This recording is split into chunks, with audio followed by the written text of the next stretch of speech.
بسم الله الرحمن الرحيم. الأخوة والأخوات أبناء الشعب المصري العظيم، أشرف بأن أتقدم بحديثي إليكم اليوم مواطنا مصريا نشأ في أحضان هذا الوطن الكريم، شرب من مائه واستظل بظله، فكان لي الحياة والأمان. وطن لم يضن على أبنائه المصريين بشيء، حيين في كنفه، مطمئنين إلى كرمه وسماحته، واثقين من تدفق الحياة في تدفق مياهه وفي سطوع شمسه. وطن استمر عطائه لأبنائه آلاف السنين، ما بخل ما خذل وما وهن.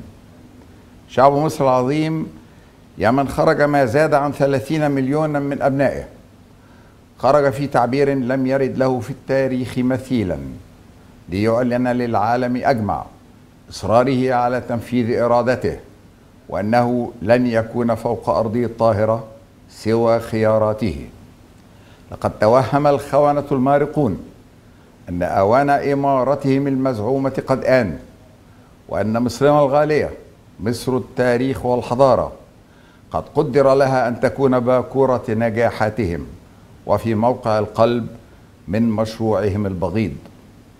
أيها المارقون الخونة، أن تكونوا مارقين فتهذيبكم يمكن أن يكون هدفا، أما وأن تكونوا خائنين فالقضاء عليكم لا يكون إلا واجبا. فلتعيدوا حساباتكم، فلم يبق أمامكم من الساعات إلا القليل، وبعدها لا تلومن إلا أنفسكم.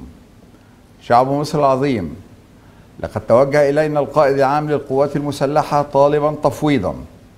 هو يعلم وجميعنا يعلم أنه وقواتنا المسلحة الباسلة قد نالوه في 30 من يونيو الماضي، ولكنها الحنكة والإصرار على أن يعي العالم كله أن قواتنا المسلحة وشرطتنا لم ولن تحسم أمرا إلا ما كان صادرا عن شعب مصر بأسره، ولسوف يخرج شعب مصر عن بكرة أبيه مؤيدا.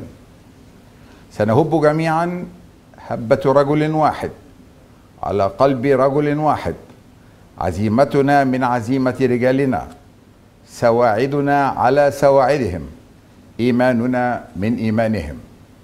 شعبنا العظيم، سوف نفاوض رجالنا، لكننا سوف نشاركهم. سوف يتقدموننا، لكننا سوف نتبعهم. فالداء ينخر فينا جميعا، والألم يعتصرنا جميعا، والشهداء هم شهداؤنا جميعا. فلتكن استعادتنا لمصرنا الوطن بإذنه تعالى بأيادينا جميعا. مصر كنانة الله في أرضه، من أراد بها سوءا قسمه الله. والسلام عليكم ورحمة الله وبركاته.